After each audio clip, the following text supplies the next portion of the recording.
President Trump has slammed two reporters from his favorite outlet, Fox News, for having even less understanding of the fight over his border wall than fake news CNN and NBC. The president ripped into White House correspondent John Roberts and Washington correspondent Jillian Turner in a tweet on Sunday after their segment on the fight for funds during the government shutdown. "Never thought I'd say this, but I think at John Roberts Fox and at Jillian Turner at Fox News have even less understanding of the wall negotiations than the folks at fake news CNN and NBC." The president tweeted on Sunday. He added, "Look to final results. Don't know how my poll numbers are so good, especially up 19% with Hispanics?" Trump did not specify which aspects of the commentary by the Fox News correspondents he found problematic. Roberts filled in for Chris Wallace as host on the Fox News Sunday show, which airs live every Sunday afternoon on the over-the-air Fox network. Turner was a panelist on the program, which often invites newsmakers and talking heads to comment on the latest political developments. Trump's tweet critical of Roberts and Jillian was posted after 8 p.m. Eastern Time, which likely means the president watched a taping of the show which is replayed on the Fox News channel on cable.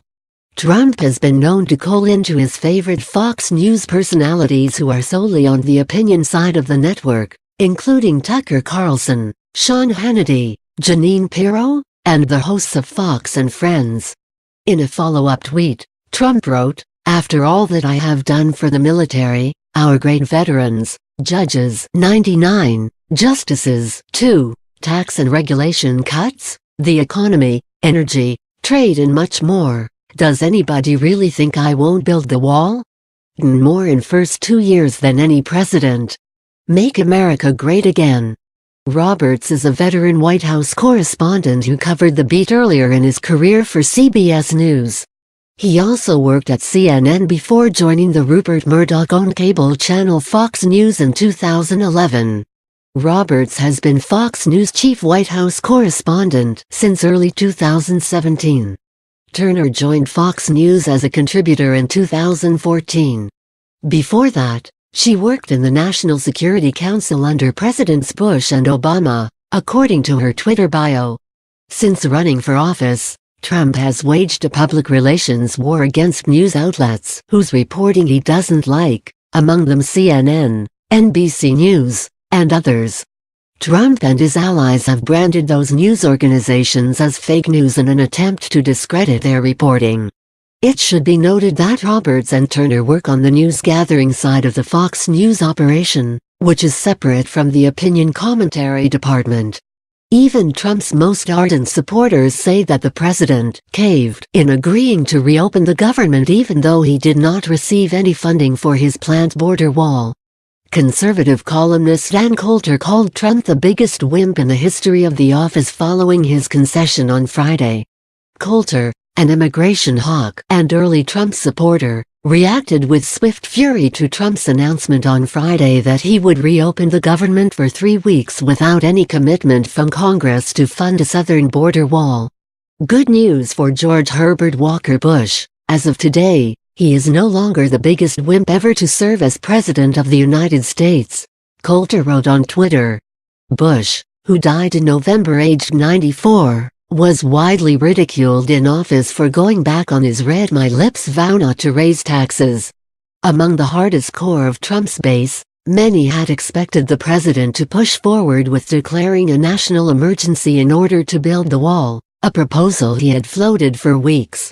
Thursday's deal to reopen government came as a shock to this group and a potential blow to Trump's re-election chances.